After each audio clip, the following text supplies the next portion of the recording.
नमस्कार, मैं हूं अब्बास अली रिजवी और आप देख रहे हैं न्यूज़ 91 राजस्थान। न्यूज़ 91 के ख़ास कार्यक्रम हेलो डॉक्टर में आपका स्वागत है।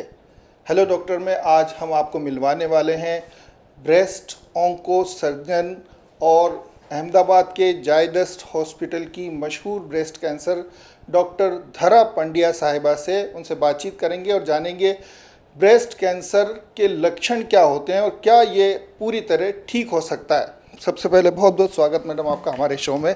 आप इतना लंबा जर्नी करके उदयपुर आते हैं और हमारे उदयपुर के लोगों को निदान करते हैं, इसके लिए बहुत शुक्रिया और हमारे लिए समय निकाला इसके लिए बहुत शुक्रिया। जानना चाहते हैं लक्षण क्या होते हैं ब्रेस्ट कैंसर के? सबसे पहले नमस्ते सबको। ब्रेस्ट कैंसर में या तो ब्रेस्ट या एक्जिला बगल में गांठें होना है ना, निप्पल या ब्रेस्ट के दोनों आकार में कोई फेरफार हो, निप्पल की दोनों आकारों में कोई फेरफार हो, निप्पल से कोई डिस्चार्ज आने लगे, है ना, ये सारे लक्षण हो सकते हैं। And breast cancer is very much curable, ठीक हो सकते हो। इवन कैंसर डायग्नोसिस हो गया है तो घबराने की ज़रूरत नहीं है ना, हर स्टेज की ट्रीटमेंट अब पॉसिबल है। यस। तो बड़ा सवाल कि ये पूरी तरह ठीक हो सकता है, बहुत बड़ी जानकारी आपने दी। अब जानना चाहते हैं मैडम, अगर इस कैंसर की बात करें तो इसके पीछे जो बड़े कारण होते हैं, खान पान में बदलाव, आनुवांशिक या क्या क्या बड़े कारण होते हैं जिनका अगर ध्यान रखा जाए तो इससे बचा जा सकता है? बिल्कुल। तो बात करें ब्रेस्ट कैंसर के कॉजेज़, किस कारण ये होता है, ये तो इसमें तो कोई दिक्कत नहीं है कि ये फीमेल्स में सबसे कॉमन पाया जाता है ना। एज एज जैसे उम्र बढ़ती है इसके कैंसर के रिस्क बढ़ जाते हैं। जो मॉडिफाइबल, जो प्रिवेंटेबल रीजंस कह सकते हैं, उसमें से एक है कि लाइफस्टाइल, हेल्दी लाइफस्टाइल रखनी चाहिए। मोबिलिटी और जो एक्सरसाइज और ये सब है, ये सब आपको रखना है। और ओबेसिटी, जो मोटापा है, it is a cause of many diseases, not just breast cancer, बाकी बहुत सारे कैंसर्स के भी कॉज है। तो इन सब चीज़ों को कंट्रोल रखना है। Smoking, alcohol, her forms of tobacco, इसको अवॉइड करना है आपको, है ना। फैमिली में अगर हिस्ट्री हो, जैसे कि मॉम के साइड, उनकी दादी के नानी के साइड, अगर किसी को भी कैंसर की हिस्ट्री हो तो आपको थोड़ा चौकन्ना रह के स्क्रीनिंग आपको टाइमली कराना है। Thank you. तो बड़ी सवाल के मोटापा का ध्यान रखें, खास करके उन चीज़ों पर विशेष ध्यान रखें कि अगर आपके परिवार में या आपके दादी नानी की साइड से ये बीमारी चली आ रही है तो आपको और ज़्यादा चौकन्ना रहने की ज़रूरत है। ये माना जाता है मैडम लोगों पे कि काफ़ी एज के बाद होता है, 50 साल के आसपास ज़्यादा होता है, लेकिन अभी कई कम एज की बच्चियों में भी ये प्रॉब्लम्स पाई जा रही है। तो इसकी मेन एज क्या होती है और कब इसके लिए सावधानियाँ रखनी चाहिए? तो usually about the age of 50 is the general population जिसमें ब्रेस्ट कैंसर पाया जाता है। बट जैसे आप बता रहे हो कि येस, यंगर जनरेशन में इट इज़ कॉमन। ये एक कारण ये भी है कि अगर जेनेटिक म्यूटेशन अगर कोई हो और फैमिली हिस्ट्री हो तो उन लोगों में ये कॉमन पाया जाता है। बाकी हम कैसे चौकन्ना हो सकते हैं, व्हाट कैन वी डू, तो एक स्क्रीनिंग मैमोग्राम करके होता है जो अबाउ द एज ऑफ 40 सारी महिलाओं को साल में एक बार they have to undergo screening mammogram. इससे जल्द में पकड़ सकते हैं। काफ़ी फीमेल्स जो ब्रेस्ट में गांठ होती है वो हिचकिचाती है दिखाने में, क्योंकि ब्रेस्ट कैंसर का ये है कि वो पेन नहीं होती, दर्द नहीं होती, तो उन्हें ऐसा लगता है कि अच्छा चलो ठीक है, ये अपने आप ही हो जाएगी। पर बाय द टाइम वो हमारे पास आते हैं स्टेज बढ़ जाती है। ये उन्हें समझना चाहिए कि जितनी भी छोटी ब्रेस्ट में गांठ हो और 40 साल के ऊपर वो कभी नॉर्मल नहीं होती, उन्हें प्लीज़ आके आप दिखाइए। रिपोर्ट्स में टेस्ट में नॉर्मल आता है फिर तो ठीक है, फिर अच्छी बात है, पर नहीं है तो हम जल्दी पकड़ सकते हैं बीमारी और इलाज उसका फिर बहुत ईजी हो जाता है। अब इलाज की बात आपने करी मैडम, तो इलाज, आम आदमी इलाज को लेके भी कई बार चाहता है कि उससे पता चले कि कितने समय में क्योर हो जाएगा और क्या इस पर उसको सावधानियां मतलब और ज़्यादा चीज़ों का ध्यान रखना पड़ेगा? यस।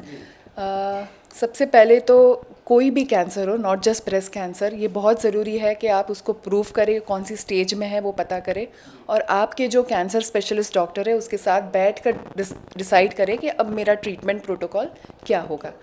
ब्रेस्ट कैंसर की बात करें तो उसमें सर्जरी, जिसमें मेरा रोल आता है, मैं ब्रेस्ट ऑन्को सर्जन, फिर कीमोथेरेपी जिसे हम डोज भी कहते हैं, है ना, फिर रेडिएशन थेरेपी जिसे हम सेक के नाम से जानते हैं, और हार्मोन थेरेपी, एक छोटी सी गोली लेने के लिए भी बोलते हैं, और टारगेटेड थेरेपी। ये पूरा एरे है जो ब्रेस्ट कैंसर की ट्रीटमेंट में आता है। हर पेशेंट को सब नहीं लगता, है ना, बट आपको क्या लगेगा और किस सीक्वेंस में लगेगा ये डिसाइड करती है आपकी किस स्टेज की बीमारी है। तो हमें किसी और के साथ कंपेयर नहीं करना है कि उस पेशेंट को तो पहले सर्जरी करी थी, हमें पहले कीमो क्यों लग रही है ना। आपको आपके डॉक्टर को ट्रस्ट करना है, स्टेज जो है उस हिसाब से आपकी ट्रीटमेंट प्लान होगी। तो आपको जैसा कि एक बार फिर मैं बता दूं, जायडस हॉस्पिटल की मशहूर ब्रेस्ट ऑन्को सर्जन डॉक्टर धरा पंड्या से हम बात कर रहे थे, जो आपको बता रही थी कि किस तरह से हम अपने आप या महिलाओं को खास करके ध्यान रखें कि वो ब्रेस्ट कैंसर जैसी बीमारी से न जूझना पड़े, और अगर ये बीमारी हो गई है तो घबराएं नहीं, ये क्योर हो सकती है और इसके कई ऐसे स्टेजेस हैं जिनसे इन्हें पूरी तरह ठीक किया जा सकता है। सर, एक चलते चलते सवाल है कि पुरुषों में भी ये प्रॉब्लम पाई गई है, तो पुरुषों में क्यों इसकी ये पाई जा रही है और उनको क्या ध्यान रखना चाहिए? बिल्कुल, 1% ऑफ मेल पॉपुलेशन, मतलब 100 में से एक पुरुष को रिस्क हो सकता है ब्रेस्ट कैंसर होने का। अब क्यों होता है अगर आप पूछो तो इसमें से फैमिली या जेनेटिक म्यूटेशंस ऐसा कुछ हो तो उसमें ये रिस्क ज़्यादा होता है। ज़रूरी नहीं है कि फैमिली मेम्बर को ब्रेस्ट कैंसर की ही हिस्ट्री हो, कोई और प्रोस्टेट कैंसर या फिर बाकी जो कैंसर्स है अगर वो हिस्ट्री भी है तो वो भी सिग्निफिकेंट है ना। और of course addictions, smoking, alcohol, ये सब it adds to not just breast but many other cancers. Yes, बहुत शुक्रिया मैम, आपने बहुत सारे सवालों का जवाब दिया। चलते चलते चाहते हैं आम आदमी को किस एक मंत्र की तरह क्या आप बताना चाहेंगी कि वो इन चीज़ों का ध्यान रखे तो ये बीमारी ना हो, और हो गई है तो उसे बिना घबराए ठीक करने के लिए आगे बढ़े? सबसे फर्स्ट लाइफस्टाइल चेंज। अपने इस ज़माने में जो हम कुर्सी पकड़ कर बैठ जाते हैं, प्लीज़ चेंज दैट, है ना। रेगुलर एक्सरसाइजेस, क्लीन फूड, है ना, डाइट अपना हेल्दी रखिए, जो अपने पुराने ज़माने में रखते थे वैसे बिल्कुल हेल्दी डाइट रखना है, और स्मोकिंग, अल्कोहल बंद करना है। और कुछ भी छोटी से छोटी चीज़ हो, आपको कुछ भी छोटा सा डाउट भी लगे तो आपको इमिजिएटली किसी के पास इवैल्यूएट करा के उसके निदान करा दीजिए, है ना। और शुक्रिया, आपने अपने कीमती समय में हमारे लिए वक्त निकाला।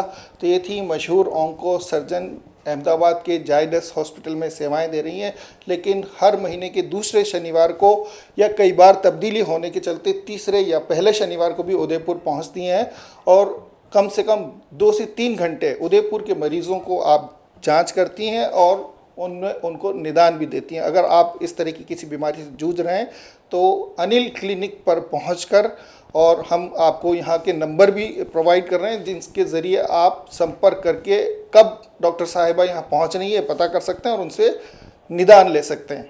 दीजिए इजाज़त पूरी न्यूज़ 91 टीम को, देखते रहिए न्यूज़ 91 राजस्थान। नमस्कार।